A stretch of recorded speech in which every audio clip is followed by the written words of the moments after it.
What's up, everybody? CP and SJ from Every Day We're Covering. We're to the Elite Eight here in the NCAA men's basketball tournament. Had some pretty good games in the Sweet 16, especially last night leading into this Elite Eight round. SJ, it's been pretty fun to watch here.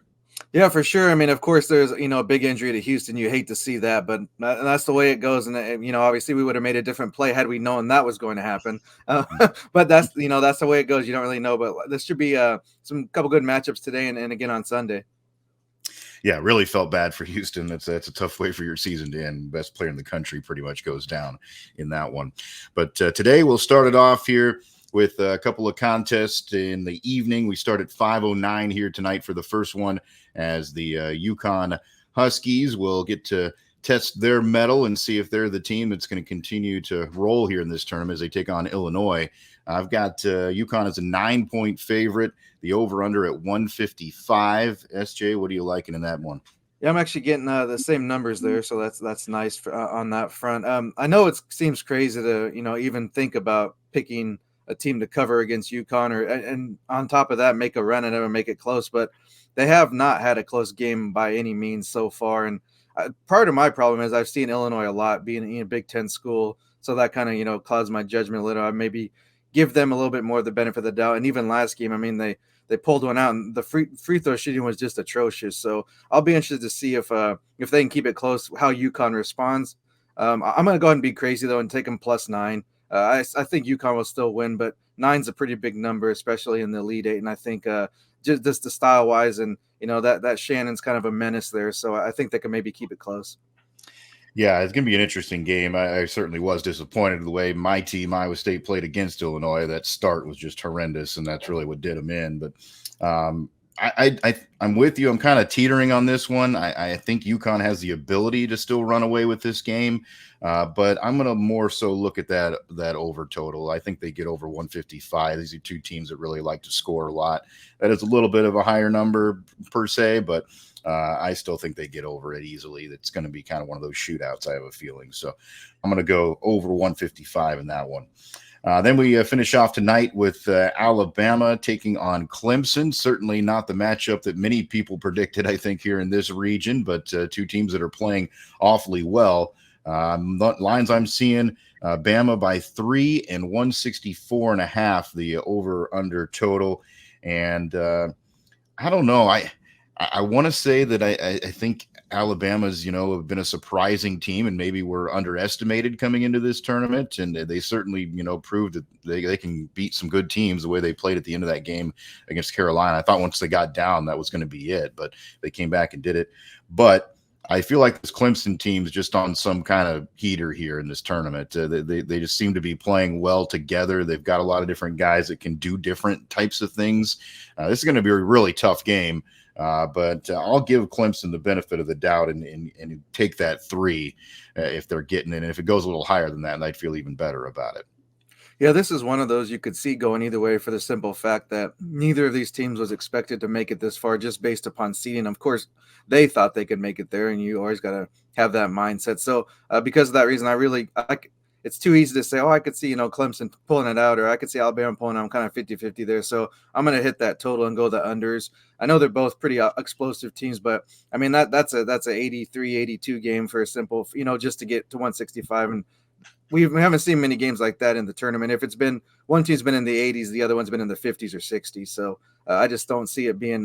It could be a close game, but I don't see it be that high scoring of a close game. So I'll play it a little bit safer in my mind and take the unders.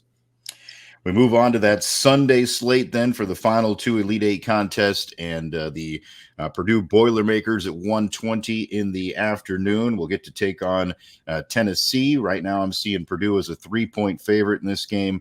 That total number at 148. What do you like there, SJ? I think it's another easy win for Purdue. I even thought they might struggle last night. It was close for for a little bit and then stretches, but they kind of won going away. So I think that in my mind that was going to be the toughest test.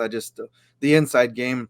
Not a lot of teams have an inside game to deal with eating. I didn't see much from Tennessee last night to change my mind about that. At least inside, of course, they can score from the perimeter, and that defense is. I mean, they're all up in you for 40 minutes, so that can go very far too. I just think Purdue is kind of living up to that number one seeding and what they maybe thought even coming into the preseason this year.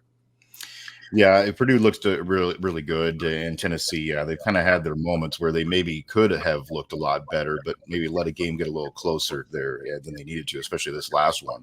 But I'm going to go with the total again here on this one at 148. I think they get over that. These are two teams that can score. I know Tennessee's had their lulls here and there, but I certainly think they're a team that can put up enough points, and then Purdue, they're pretty consistent doing it both inside and out. So I see them getting over that 148. Then in the 405 nightcap, the Duke Blue Devils. So we'll get to take on the upstart NC State Wolfpack in the Elite Eight, a little ACC battle to try to get to the final. Duke a 6-point favorite right now. 143 is the total number here on this one. This is another one of those where I think it's the team that's hot. I didn't think that they were going to get this far. And then I thought they wouldn't, kind of play as well as they did this last round, but they just keep proving it. Duke it has looked good, but even against a team that lost, what we said, arguably the best player in the country, still struggled to win the game. I think NC State's going to win this game. So I would look at what you're going to get at the line on the money line there. But I'm definitely going to go with getting 6. I think they keep this thing close enough. They beat them in the ACC tournament. I think they do it again here. What do you think? Yeah, a wise man once said, "Don't turn your back on the wolf pack." I mean, you can't pick against them at this point. Obviously, there's a good chance you could be wrong, but there's no way. We've both thought, and not just us, a lot of people thought they kind of had ran out of momentum going into the Sweet 16, and then even last game, it's like, oh, they can't keep it going. There's no way. But Duke. I don't want to say they lucked into this spot, but they've had a lot of good breaks along the way. NC State seems to more have made their own luck, if you will. Kind of just been on a run that's going to be hard to stop. And the familiarity, I think, kind of maybe gives a little bit more of a benefit on their side because it's not like, some number one seed that they haven't seen all year style of play, anything like that. So I'm going to be crazy and probably take that money line. Plus 215 was the last I was getting on the number. It could have changed by now, obviously, but like you said, the number's 2 up, 6 points. I'll definitely take that. I might just do a combo play there and take them on both ends. Yeah, that's a good look there. I think, if there's any game that's kind of questionable that you're going to get pretty good plus money on, that's a real good one to take a flyer on.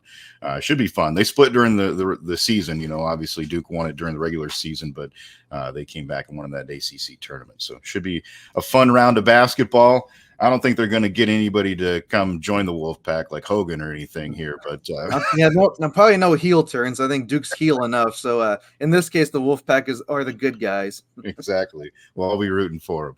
All right, that's SJ Munoz. I'm Chris Parks. Follow us on socials at SJM Bets, at Cherokee CP. You can find our picks there. We'll put up graphics for you, and then of course listen to the podcast every day we're covering. We're available on all platforms, including here on YouTube. We'll see you next time for some more covers.